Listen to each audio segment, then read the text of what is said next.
live? I don't know, guys. Oh, there we That's go. the first thing you boy, say. we're off to the great start here, guys. It literally clicked record and then I froze. So that might be just how this show is going to end up being because my internet is being ridiculous. But we will do the best we can, and I think it's a really promising discussion and a really promising panel. Eric, you guys all know him. We know all of his opinions. We were talking right before the show that he's here purely for his looks. We're hoping to get all the young ladies here. The young ladies don't want to listen to a democracy and voting podcast. They're here just to see him. Michael is here from Poland. Really curious to hear his opinions on democracy and voting. And Paul joining us for the first time. Paul is my older brother. Paul was on one of the first podcasts over on the other channel, but it's been a long time. So it's nice to have you back, Paul. And curious to hear your opinions. Hopefully you don't put me too much to shame because I'm much more used to being the big brother on the podcast. So I'm a little nervous having my big brother. So let's see how this goes. But guys, I think the way we want to talk about voting, but I thought the best way to start it is to talk briefly about democracy itself, because I'm curious to hear Paul's opinion, Michael's opinion, especially. Eric and I have already talked about this before.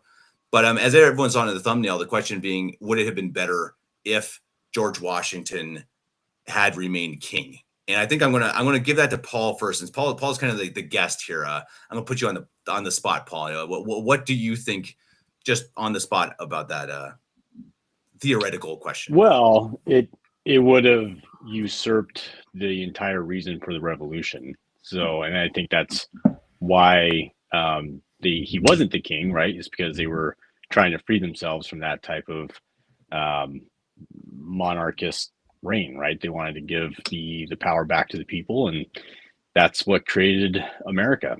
So do I think he should have been king? Nope, I do not. I'm glad he was president. That set the foundations for what we have today.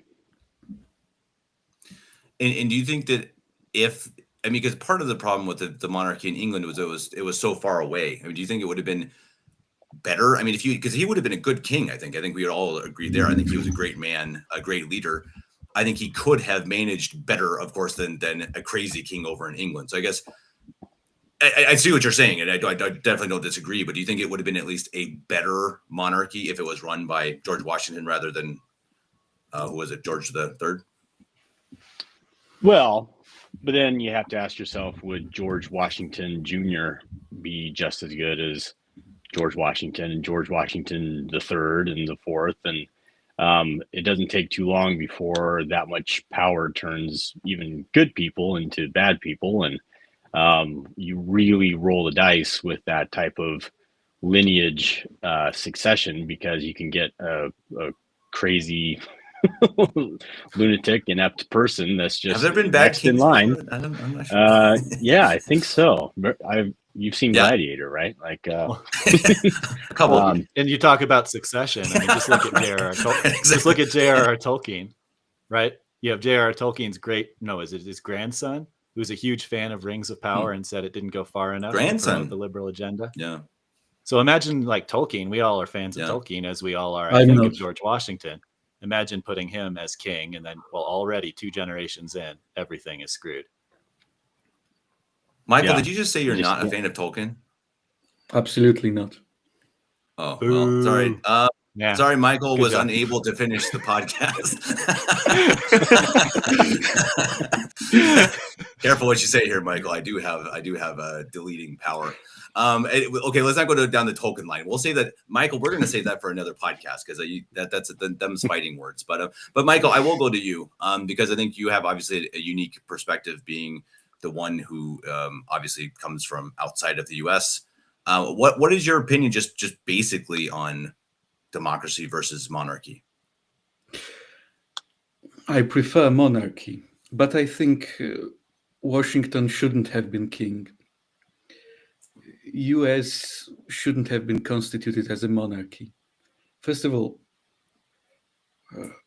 it would be the death of state sovereignty immediately at the start. It would just become an empire. And because the emperor essentially would be on the same continent, I think it would be a more oppressive government regardless of how good Washington would be.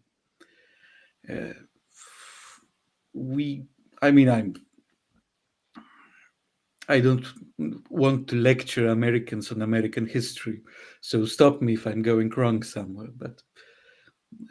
But the colonies were not one unified organism, so they shouldn't have had one unified government. The federal government was severely limited and merely at the start a common agent of sovereign states. I think it was a big mistake to change that, to create this unified empire, American empire, which caused some problems for us in Europe. It arriving decades earlier wouldn't have been better.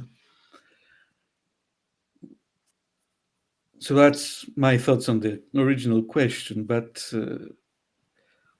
you were going to say something, Paul. So yeah, well, I was just going to say I think it's important too to make the distinction that it's a republic. So a democracy is just straight majority rules, 51%. So America is actually a republic.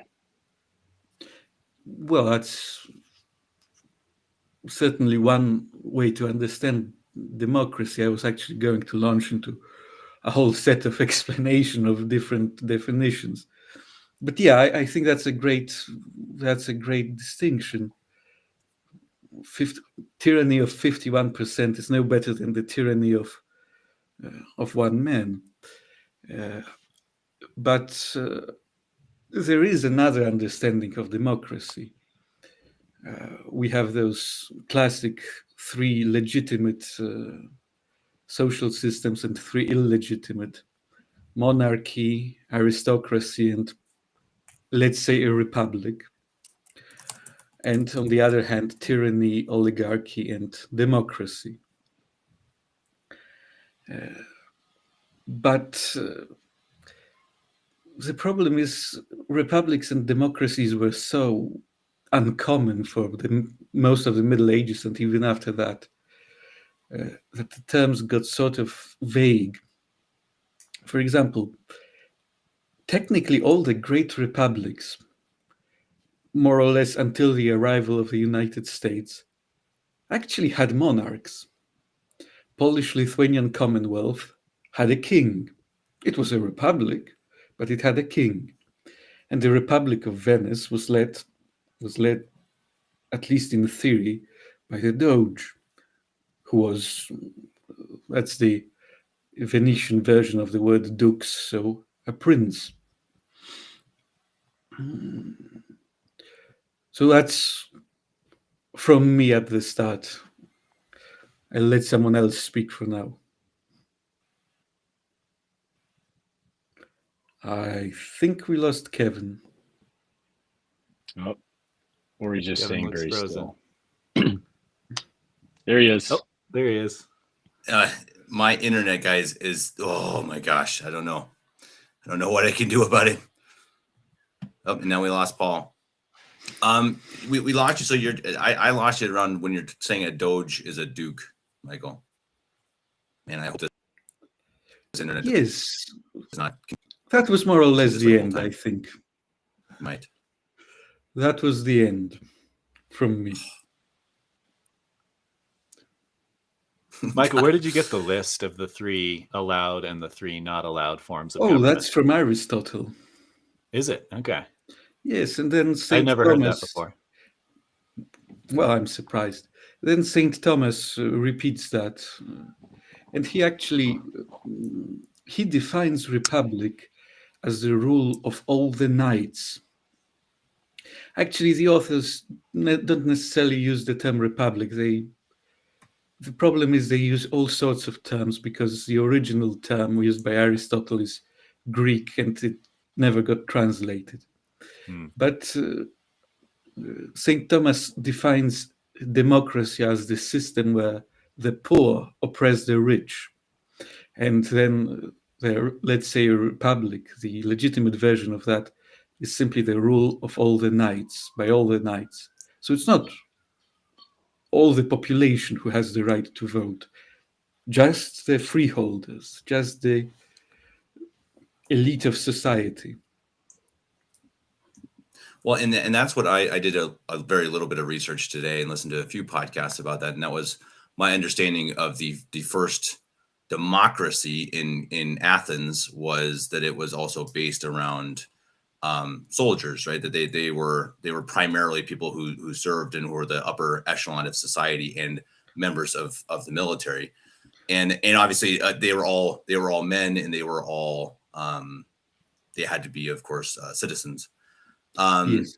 Which is interesting. And so I think, again, is it obviously a very different idea of democracy, even though, as Paul said, and I mean, I don't know who wants to define, and I guess, so I again, listening to it, I know Madison, who was one of the primary writers of the Constitution, wanted to form it much more on the Roman Republic, which I guess, at least in the way I understood it, was to set up a lot of checks and balances in law to protect against the simple democracy of the 51%. I don't know, Paul. I don't know if you wanted to comment on that, or Eric, or Michael. Anybody? Well, I think my understanding anyway, the very simple explanation is democracy is just 51%. Majority rules every time with everything. Republic is when you have a collection of governing states that have elected leaders, so senators and congressmen. So it's more republic than it is democracy, because we don't all vote on every single law. We elect people to speak on our behalf. Mm-hmm. And the closest that we get is the presidential election, right? Where we have the each state has whatever, not delegates. What's the word? Electoral college. Yeah, electoral votes. Delegates. But so the push that the left seems to want currently to have a popular vote, that would actually be true democracy. Like, it would be a democratic election of a president. We don't currently have that. The president is the closest. But yeah, like the representatives from each state, and it breaks down even further, right? The House of Representatives are areas within each state where those areas elect a person to represent them. That person goes to Washington and then is their voice. So that's why it's very important to distinguish that, we do not live in a democracy.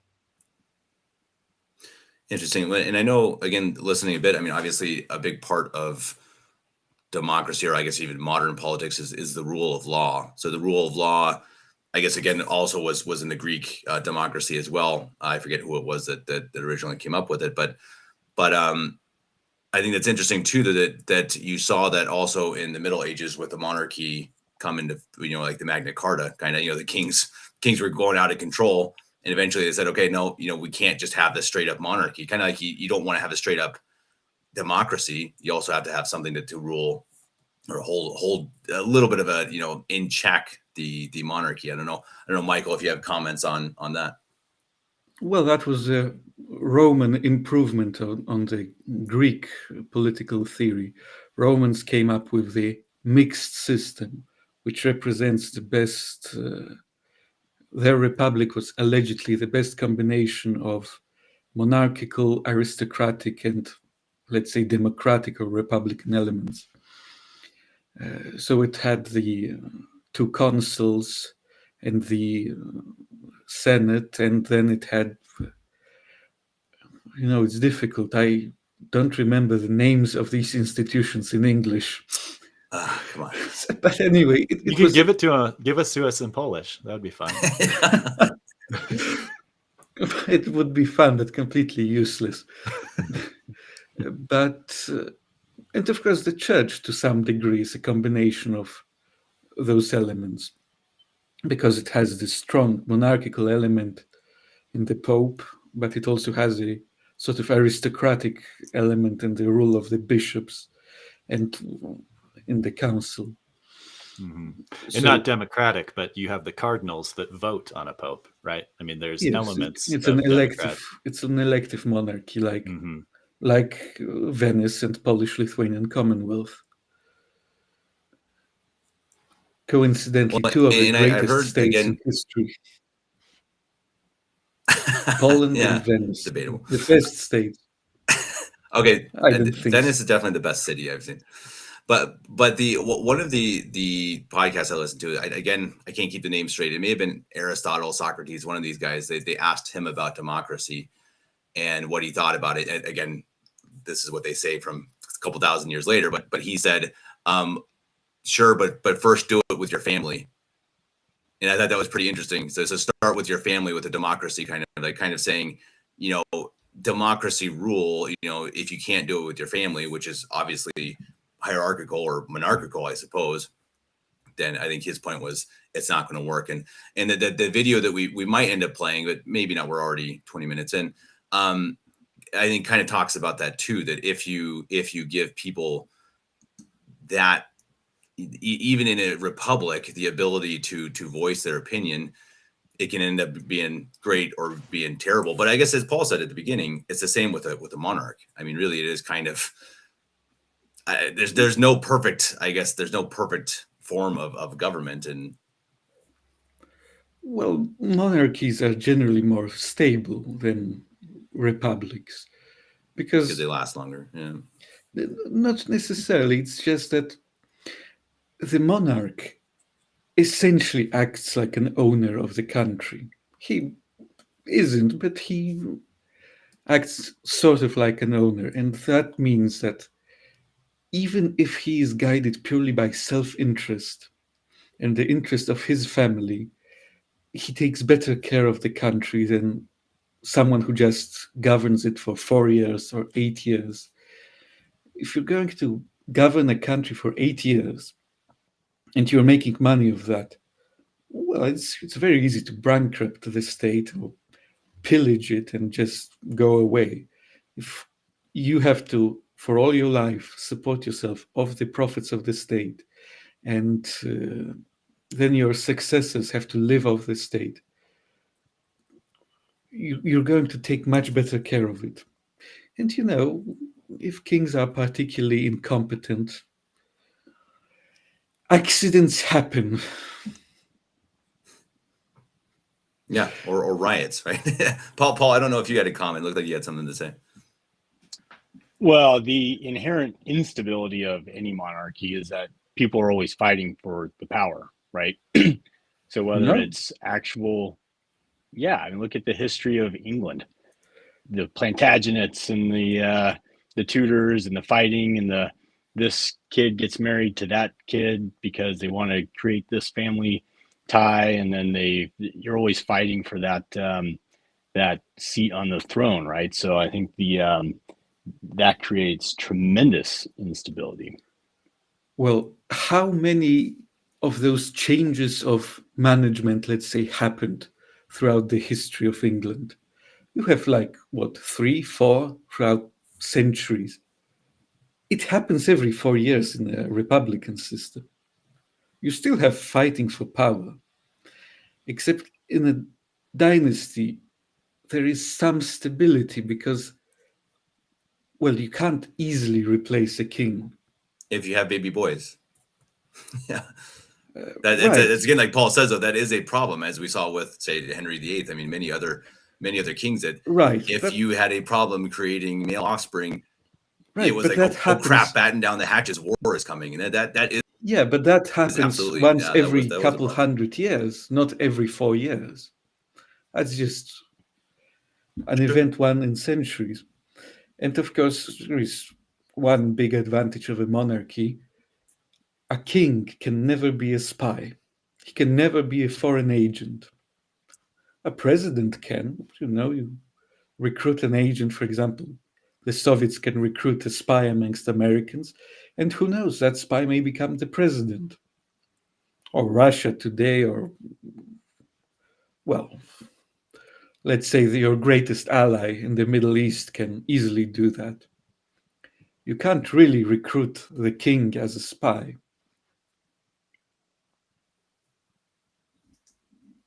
And to be clear, I'm absolutely not in favor of absolute monarchies. Frankly, I would say if I had to make a decision, I'm more of a Republican than a monarchist. But it has to be said that monarchies have tremendous advantages. So it's interesting. So you think it would be a better system to live in like in America, or do you think like the actual better, purer version of a republic? I think it largely depends on the people. I think, well, I certainly hold to the doctrines of Aristotle and of Father Sepulveda that, some men are born to be masters, others are born to serve. If you have a population where essentially, and those who are born to be masters are born with prudence, intelligence, foresight, and so on. If you have almost no one like this in your society, you have to have a monarchy. If you have a lot of people, you can be much more, well, the proper term would be liberal, but that's not in the political sense. You can be much more generous with political rights. That's a good point to go over to Paul. I mean, Paul, you've had more experience than us, obviously, as an ex-Marine, or I guess you're never an ex-Marine. Sorry about that, but as having served in the Middle East, I mean, is that something? Would you say that maybe it's been a problem that the U.S. has tried to go and implement their system of government in places that it probably shouldn't be implemented? Well, that's something you could do a 10-part series podcast on, I think. Yeah, there's some of that. So Afghanistan is a good example. They've been living pretty much the same way since Alexander the Great. Like there is not much difference. And part of their own personal strength is that no one is ever able to conquer them, right? In the history of the world, no one's ever really conquered the people of the Hindu Kush. And it's because they have this, their ways are never going to change. And doesn't matter if they outlast them in 10 years or 100 years, but they're going to outlast them. So does the American form of government, is that going to work in a short period of time in Afghanistan? No, it's probably not. It would be better if it did, but it's just, it's not going to. So is it up to America to enforce America on the rest of the world? Probably not. I think there's a lot that the rest of the world can learn from America, though, and a lot that it has. There's not too many true monarchies left anymore. One of them's in Jordan. I actually got to never met him. I met his advisor, the King Abdullah, and he's a well-loved monarch in Jordan. And I guess it works for them there. But as a general rule, I could not possibly imagine monarchy generally being better than this type of elected government. Just can't imagine it. I think Michael brings up a good point about the values of the people in the governmental society, right? A lot of what I hear on the pro-monarchy side is, well, wouldn't it be great if we had a Catholic monarch who followed all the rules of the church and, governed that way? But you could turn that on its head and say, well, wouldn't it be great if we had our democratic republic in the United States and all of its citizens followed the Catholic Church's teachings and were responsible and respectful, right? I think it's sort of like putting them on two different footings, right? If you have, we have our current republic and we have this idealized, amazing form of Catholic monarchy. We can't compare those. We should compare the people being equal and which system is better. And I think, Michael, your point is if the people are bad, monarchy is potentially better. Is that what you're saying? I want to stress that I do not believe in majority rule. For sure. Yep. Even if, look, you can have a society of saints. If it is a rule by the majority of the population, that's a demonic state. That's because the system, it's not really about moral evil. Most people in any society have to be poorly educated and poor by comparison. They have, and this isn't a sin, but leaving the government in the hands of people who are least capable of running it, who are least prepared, is by necessity worse than having a rule of some sort of elite, of at least people who own property and manage their own property. So and that's a great segue into that next part. Who should vote? Yeah, exactly. Sorry, keep going. Just let me give one more point about what Paul said about not imagining that monarchies can be better. What is the wealthiest country in Europe and the country with the wealthiest population? Liechtenstein. Germany. Liechtenstein. By population, of course, but because if we go by, because it's a teeny tiny country, it has less population than my town. I think it has like 30,000 people in it. But it is a traditional monarchy where the monarch actually can veto all the laws and control the state. He can nominate ministers and then remove them at will, I think. And again, the Arab monarchies are also extremely wealthy and efficient. Not in all those countries, but the United Emirates and Saudi Arabia. So monarchies can still function very effectively.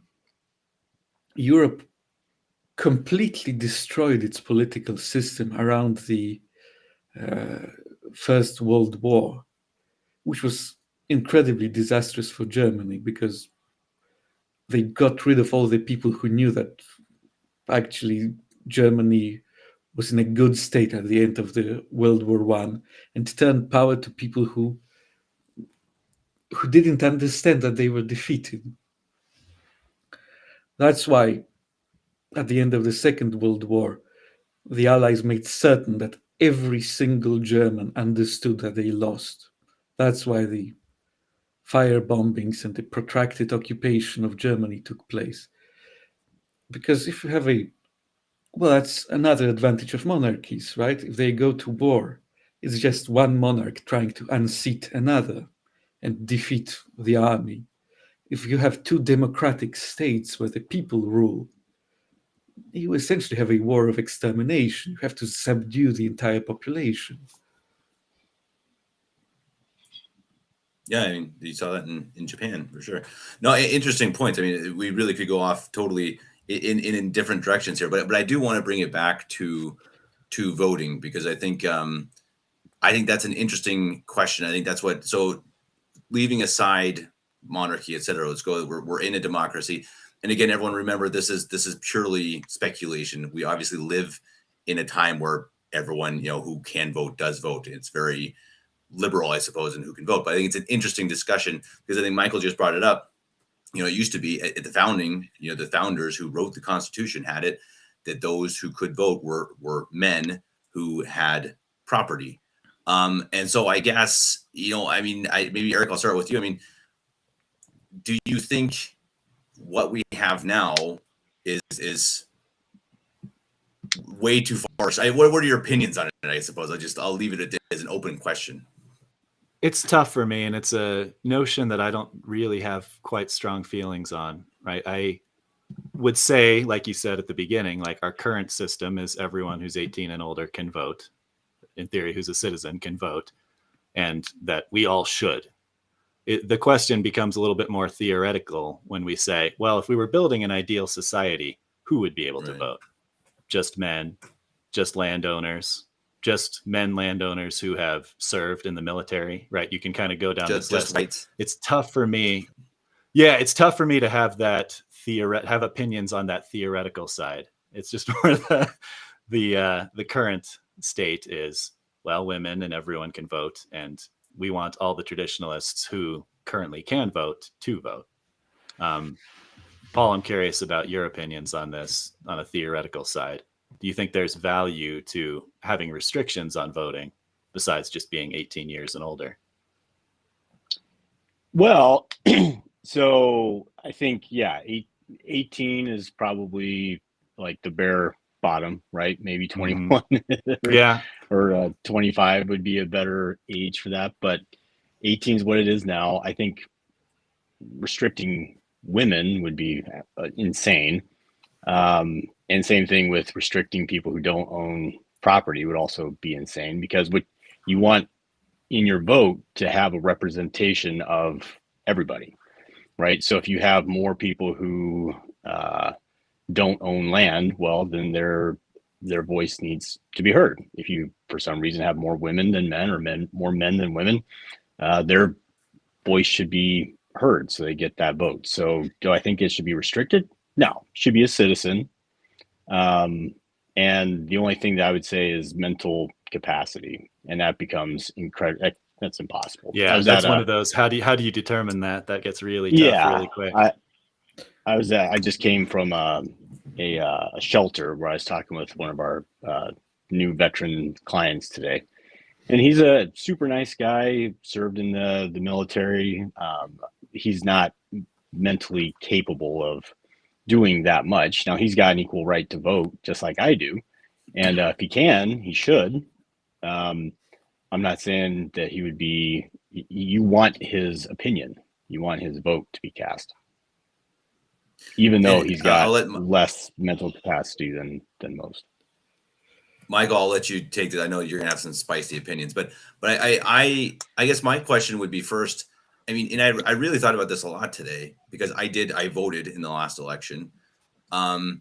Should I be able to vote in an American election? And I think when I really started to think about it, it's like, of course I'm an American citizen, but I've lived in Germany for 8 years. I don't have really much skin in the game. I care about it deeply. Probably more than Germany, which is a problem in itself. Honestly, I think people would definitely probably scold me for needing to put my roots more down here. But I think it's an interesting question. So, when you say everyone should have that right, I guess I don't know the answer either. And as Eric said, again, this is purely theoretical, but I do wonder if that was not the intention of the founding fathers. So, if we say that the Constitution of the United States and our founding fathers are the geniuses that I think they were, not perfect, but I think the Constitution's pretty amazing. But then we have completely changed the entire game of voting.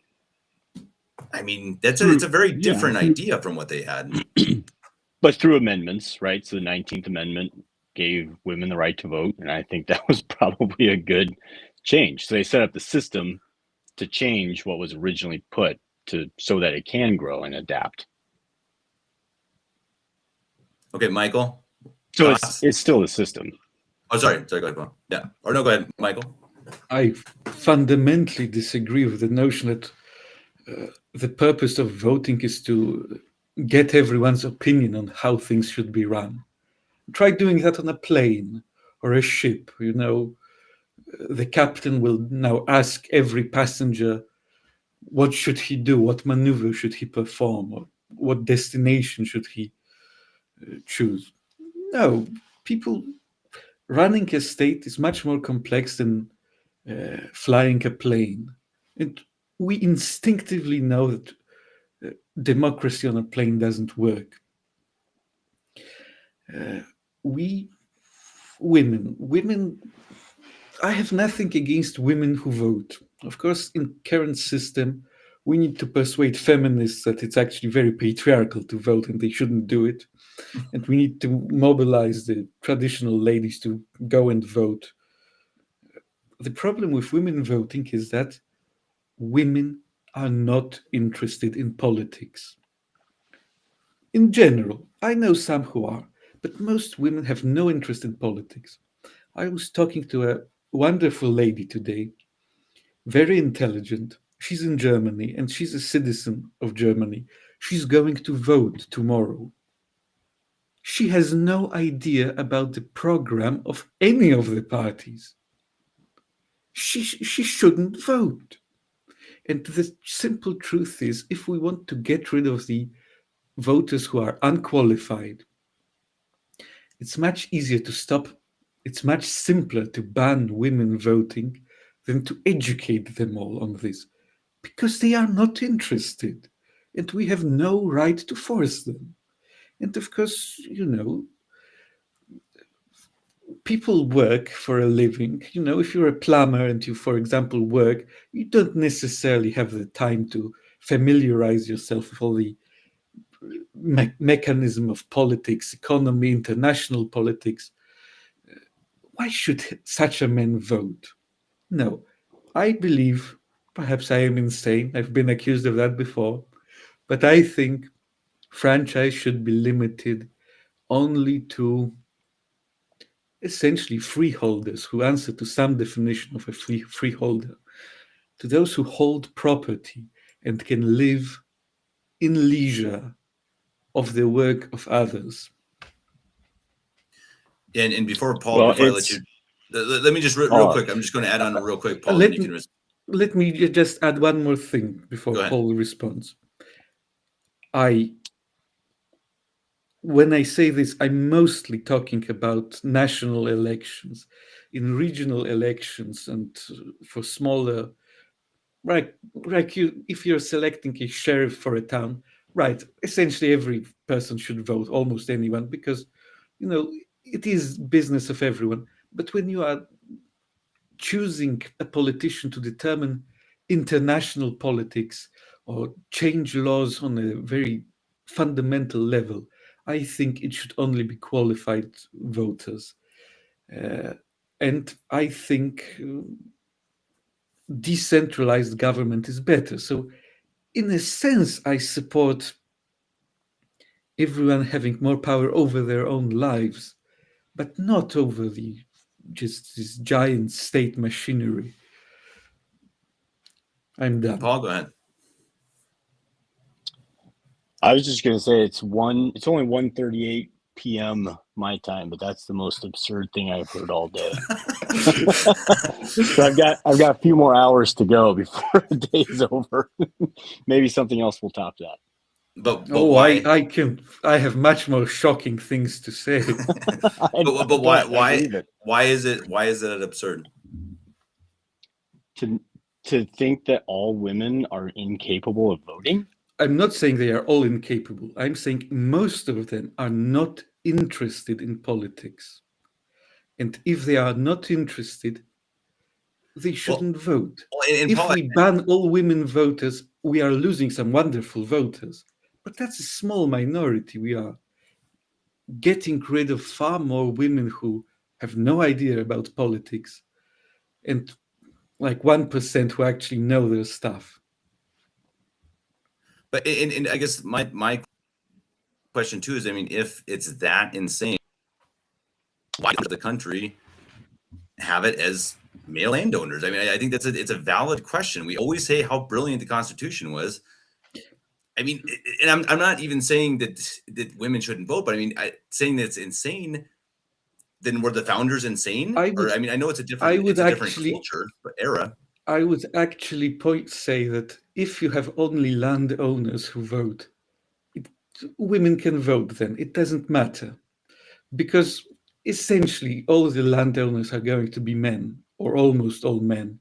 And the women who manage to become landowners are probably just as good as the male counterparts. So it's not about sex. It's about... we cannot select voters purely on their ability to vote. That's not something we can measure. But we can measure things like owning land, like you can do tests of some mental I was going to say, like, would you be in favor of a civics test? Like you have to pass a certain basic fundamental civics test. I think you had that in America, didn't you? Not in my lifetime. Well, but you don't remember. No, that's not what the Jim Crow's laws were. Doing a test, and only then you get to vote unless your grandfather also had the right to vote. I believe that was it. Okay, it's possible. Maybe. Well, I don't know. Paul, how do you feel about civics? I probably should know that. Yeah. Civics. Like, do you have the same sort of visceral reaction to that, or is that a little bit more reasonable? Well, I think so. You do have to if you're if you move to the country or if you emigrate to the country, right? So you do have to pass the civics test to become a citizen.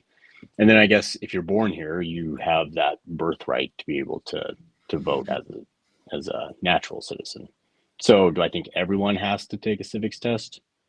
No, because there's plenty of issues that are important to them. People who live in apartments who don't necessarily own land, there's plenty of issues that are important to them, plenty of representatives that they feel like would represent them better. They should be able to vote for those people. So if you have more people living in apartments, guess what? The apartment dwellers are going to have a bigger voice. If you have more people who own land, then they're going to have a bigger voice. Yes, and whether you're a but man or a most- woman, But does most not people matter. are incompetent. Look, most people are always, well, most people are technically mediocre. But if you take the mediocre people and the, let's say, subpar people, that's a vast majority of the population.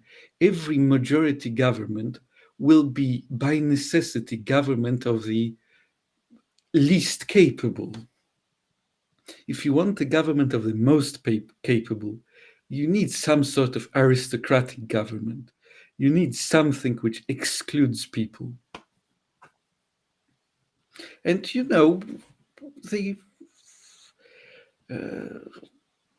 nothing horrible was happening to women for all the centuries they were not voting. Everything was fine. Men took care of their wives. They loved their wives. They loved their daughters. Everything was working perfectly, and we had replacement level birth rates. Now we don't. Yeah, and that's what I question. I just think we should question all of these things. We see what society has become morally. I mean, we see how the family's been split up. No, there aren't babies anymore. I mean, we're going to have a catastrophic issue with replacement level babies. And I think it at least means I think you should ask, okay, where is this all coming from? And I think the devil has so many different ways of splitting the family apart. But I mean, I think it seemed like one of them was political. You guys, I don't even remember in this last election, did you guys see the ad where the Democrats were like, hey, honey, you don't have to tell your husband who you're voting for. It's a secret vote. That was an actual ad run by Kamala Harris. And it's like, well, I mean, first of all, that's just stupid. And also saying that the women are dumb and need their, anyway. But it's also, it's an interesting question. And again, that's why this is all theoretical. And I think, again, we all agree women should vote and should do it. It is purely that question of, what it has become. I just find it interesting because it's just not what it was. And I just don't think changes always mean that it's going to be a change for the better. I mean, because it's been amended, there have been many bad amendments to the Constitution. I mean, in my opinion, excuse me, my opinion, and part of it making the government much more federalized. And I mean, look at, Abraham Lincoln these days is considered to be this great hero. And I mean, I beg to differ. I mean, I think he fundamentally changed so much of what America was. And I mean, I think what it should have been, which is much smaller state-run governments, which I think, because I think, the smaller governments are just easier to control. But again, anyway, that's a different topic anyway. So Greg, or sorry, Hop Shizzle, from what I can find, literacy tests were what were required for voting, not civics tests. Okay, interesting. Yes, I never got good information on those literary tests because some say that they were, well, just so complex that anyone would fail them. And then the grandfather clause was essentially the only way to vote. I don't know if that's correct. Anyway, leftists claim it's just to exclude all the black people, which, if we are going for insanity, I would exclude minorities, ethnic minorities. We have delved into the realm of this is pretty interesting territory. I have no comment to any of that. Look, there's fundamentally, I believe, in a state should be, well, let's call it aristocracy, who rule, just like Aristotle proposed. And then people who are there just enjoying the laws, enjoying the standard of life, having the right to leave the country if they don't like it, but not deciding how it functions. You like it? Welcome, enjoy it, work, help build it up economically. Your right to life should be protected, your right to property should be protected, and so on. But you don't get the vote.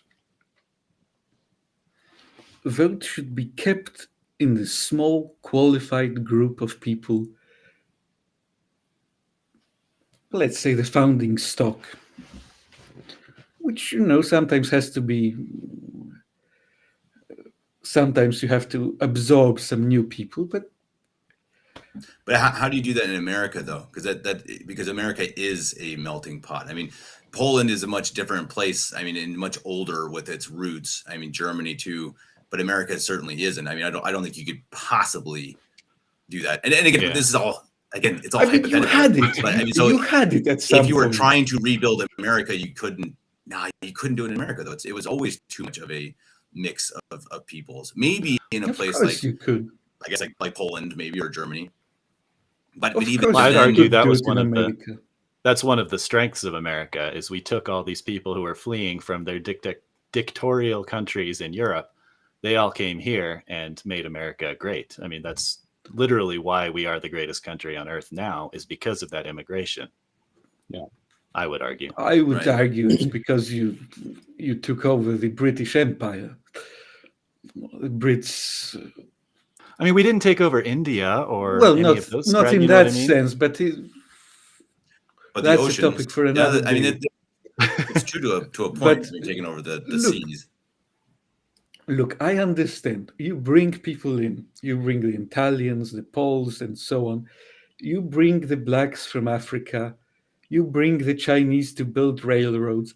Everything is great, and they should be there and should be a celebrated part of the culture. But why on earth would you give them the right to vote? Yeah, but America was founded only 100 years before they came. So I mean, so it would have been Germans and Dutch and Spanish and British, and so they would have had to say they would have only been there 100 years. So I mean, you can't give them. Why would they have the right to vote over Africans or Chinese, etc.? I mean, again, I understand when you're saying it's somewhere in Europe, it does in the U.S. It's too young. Because they were the land. It's always been mixed. No, it wasn't. If I recall correctly, black people couldn't vote until.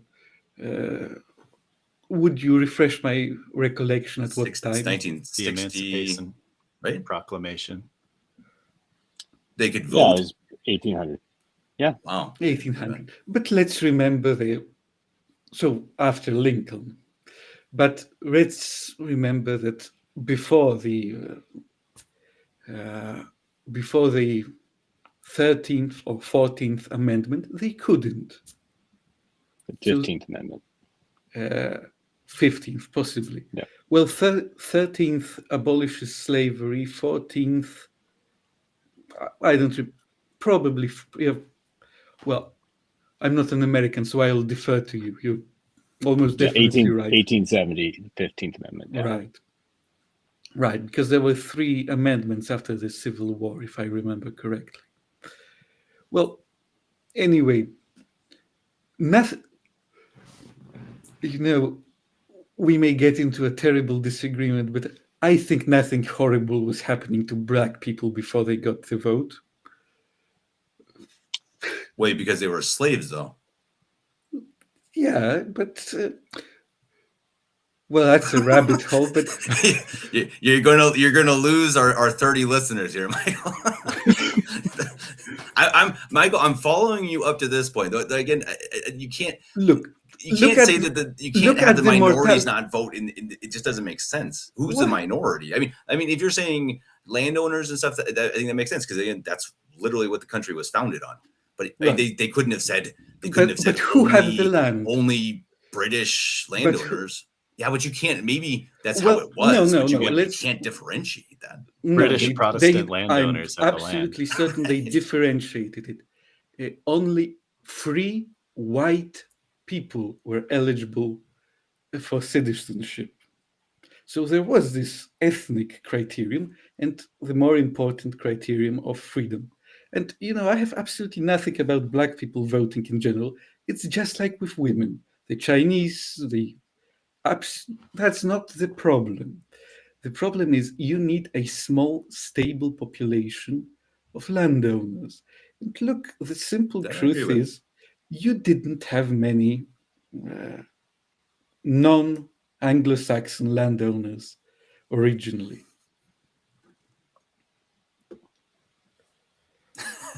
Dominic didn't expect it. Well, and I think I know everyone. This is crazy, but it is something that I think you lose me with the slave stuff, Michael. You already knew that, but I mean, We're I going think to make a program about that at some point. yeah, and you're going to lose me the whole time. But I think these are good. I think they're interesting things to think about. I mean, again, we're not going to change it. It's not changing. It's just I think it's an interesting look at why we've become what we've become. I'm not even saying it's worse or anything. I just think it's interesting. I mean, why has it changed since the founding? And again, look, I think it could be better, but maybe it's worse. I mean, why are we so set on what we have now is the perfect way of government? I think that's part of it. It's like, I think people think that our modern democracy is the perfected form of government. Republic. I think that's crap. I'm sorry, you're right. Republic. My bad. Well, I mean, I don't think it's perfect. It's never going to be, but I'd say it's about the best out there.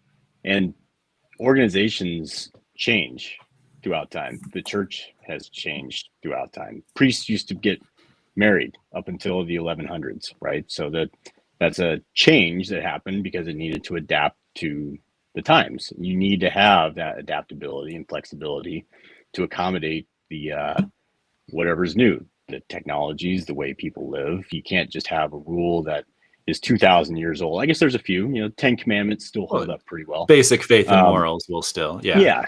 Those hold up, but you have to be able to adapt. And that's what this form of government allows you to do. It allows you to adapt, allows you to amend the Constitution. And it, most importantly, allows you to adapt every couple of years with the voting of the people living there, or in your case, Kevin, living in voting in 2 countries, 4,000 miles away. No, I can't vote here. I thought you could vote there. I think I can vote in local elections, but definitely not. I'm not a citizen, so I can't vote in Germany. Okay. Sadly. Votes tomorrow, by the way. Everyone say a prayer for us. My kids can vote in both. Yeah, right. Okay, got it. Right. Anyway, it gives you the ability to adapt and address current needs. And you do that by hearing current voices, men, women, white people, black people, brown people, rich people, poor people. Well, I'm shocked. I have the same reaction to what you are telling me than you have to hearing what I'm saying. It's just insane to me. Well, first of all, the changes you have to be improvements. They can't simply be changes. You have to improve. And that's an important element. And look, monarchies and aristocratic republics had it. But democracies precisely don't have it. They cannot adapt. They can reform in only one direction. You cannot, for example, take away the welfare state when you have most people or a significant amount of people on welfare. You cannot reform that because they will never vote against it. If you have many foreign workers coming in, they are going to change the function. They are going to change the way society functions. If you have, for example, women voting, well, women generally vote on parties which appeal to them, which are feminist. And you cannot really go back to a more conservative way of life. Democracies only extend their... You can't get rid of... I would argue we just did in November, but maybe that's just me. Well, but you're not going to make any large changes, right? You're not going to overthrow the welfare state. You're not going to... well, that's the major thing I'm concerned about. It's a good point. In that case, I think that is a fundamental issue in the U.S. I don't really know how you overcome that either. And But you I know, think you are oversimplifying it though. I don't think you. It's not like nothing can be fixed. I mean, I think as Eric said, I think we are seeing things changing pretty drastically in a month since Trump was elected. well, And drastically, and things that he promised to do, and so I mean things that he is actually delivering on things he said he would do, and so I think in this case I think democracy has worked. I mean, what the scary thing to me about democracy is that 49% of America voted for Kamala. That's to me is well, terrifying. That's like I would. she could barely she should barely work at an ice cream shop and she was almost president. That's wow. That makes me wonder about democracy. Sorry, it's just like Well, it cannot be a perfect when that woman was just about. my question is this: you say there are drastic changes. Drastic compared to what? It's not like you can. Sure, you can have elections, but you're not going to change the system, right? You can't, for example, we have all over the West essentially Soviet systems. The society completely collapsed, in my opinion. There is no legitimacy to this form of organizations we have now. And you can make small changes, but sure, you can have the welfare state with abortion, without abortion. I would say you probably can't have it. And in America, you overthrew Roe v. Wade, but still, most states are not embracing any restrictions, major restrictions on abortion. A Right? few did. A few banned it Well, almost a completely. few, almost but not completely. none. I mean, again, I think you are using hyperbole. I mean, I'm with you that I'm no huge fan of democracy, but you can't say that it hasn't worked. It has at times, and I think like overthrowing Roe was getting it out of the the federal government, kind of putting it to the states, and some states have by democracy gotten rid of it, and I think there has been times where we've been able to see it work, but again, we've had plenty of times Yes. where it hasn't. And I get real quickly because I want to ask Paul about this. I mean, and Paul, would you say in that case that is a good part of our form of government in America, that if you live in California and you're like, hey, I voted and I voted and I voted and it never changes, you can just move to Texas? And would you say that's a positive for the Republic? Yeah, of course.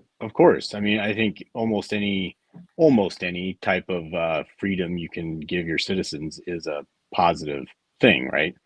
So the ability to move and the ability to have your voice heard, and if you feel like it's not being heard, whether you own land or not, whether you wear a skirt or jeans or not, you can move to some place where you think you can make a bigger difference, but you still get one vote, just like everyone else. So yeah, of course it's a positive, the ability to move about. But does it worry you that 49% of America voted for Kamala Harris? And it was that close to having her after Biden, who was insane. That's a terrifying perspective. Yeah. I think what's interesting. So take AOC, right? She's a nut. Like, I can't believe that she was elected, but she was. And that's sort of the beauty of it, is that you get what you deserve, right? So if you're in an area or a district or a state or a country where more people vote for that type of person, then you kind of get what you deserve, right? And then typically 4 years later or 8 years later, the pendulum swings back. And we're seeing a huge pendulum swing right now with Trump and Elon Musk and everything. So it has this natural correcting ability that you don't have with a monarchy type system. But I do think, so, I mean, to Michael, so 40. Go ahead. Oh, go ahead. No, I was just going to say, 49. We've got a lag we're fighting over. Are you guys brothers or something?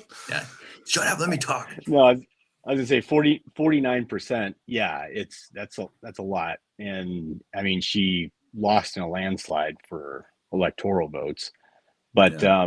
but was what close. that does, so there's nothing saying that we have to be a two-party system. That's not written down anywhere. That's just what's evolved over the years. And I think what's happened is you get, generally speaking, two parties that overlap some, but then they just form to hit more of their majority, right? So they change a little bit to get more people, and they change a little bit to get more people, and they're always battling over this middle ground. So I think you're always going to have, in a two-party system, it should always be pretty close. Interesting. Yeah, I mean, I guess that makes sense. But isn't that kind of what Michael's saying though? That it just never really changes. I mean, part of it because you have.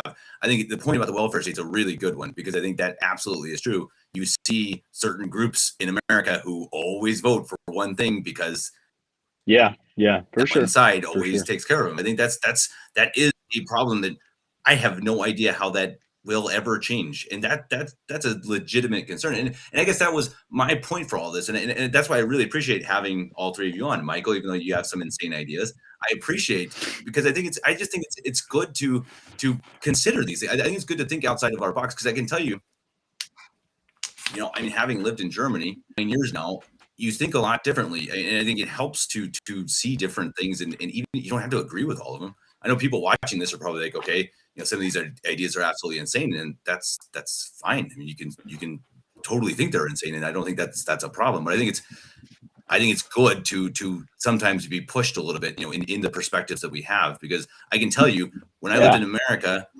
I thought very differently about everything American, and then I moved to Germany differently about America. Not negatively, of course. I love America. I freaking love America, but I do think differently because now I've seen that Germany actually does do some things right, and that the whole social system, the capitalistic system in America is better than everyone else. In some things, yeah, and in some things, absolutely not. And I can say that because I've lived here long enough, and I think that's kind of what I want to get with these types of discussions. Like, hey guys, let's not oversimplify it. Let's not get stuck in our this one way of American democracy is just perfect. It's like from God, and it's just not. I mean, I think it's got some good things. I think it was founded by geniuses. I really do believe that in many ways. I think we've gone wrong some ways. We've gone right some ways. And I think that was, again, that's why I want to have this discussion. We're over an hour, guys. So I do want to kind of wrap it up here. I'm going to kind of give everyone a last shot at it. I think Michael, I'll go first with you so everyone can respond to any more of your craziness. But if you have any last your opinions or in one last. I actually want to respond to what one of the commenters says, the Hop Shizzle. If we had not allowed the Catholic immigrants to vote, there would probably still be virulently anti-Catholic laws in this country. Well, obviously not, because if you have anti-Catholic laws which prohibit Catholics from voting, then it has to be the privileged non-Catholic class who removed them. So they were already removing anti-Catholic laws. That's how Catholic got the vote. But if immigrants couldn't vote, then Maryland would remain a Catholic colony and possibly a Catholic state, but it was taken over by Protestant migration. So that's one of the things. And now to just wrap it up. Most people, although it is not their fault, are not qualified to vote. They are not qualified to fly a plane, to drive a ship. They are not qualified to run the state. They should be given freedom in their own affairs, freedom and power in their own affairs, and the affairs of the state should remain in the hands of people who are bound to the state in some way. Although people's greatest freedom is the ability to move somewhere else, somewhere where they like the laws more. They don't have to make the laws. That's it. Nice. Eric, last comments? Yeah, quick ones. That type of sentiment, right? Qualified or people who are not qualified should not be allowed to vote.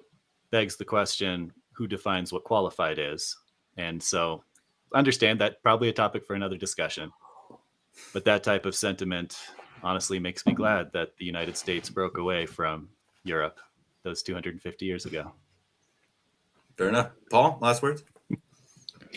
Yeah, I mean, I'm glad you said what you said about it's good to think outside the box and whatnot, because I think thought experiments, kind of like what we've just been doing, is a good thing, good healthy thing to question the status quo and wonder and realize that there's always better ways of doing things. But give me the freedom of choice and the ability to make an impact, and I will take it every time.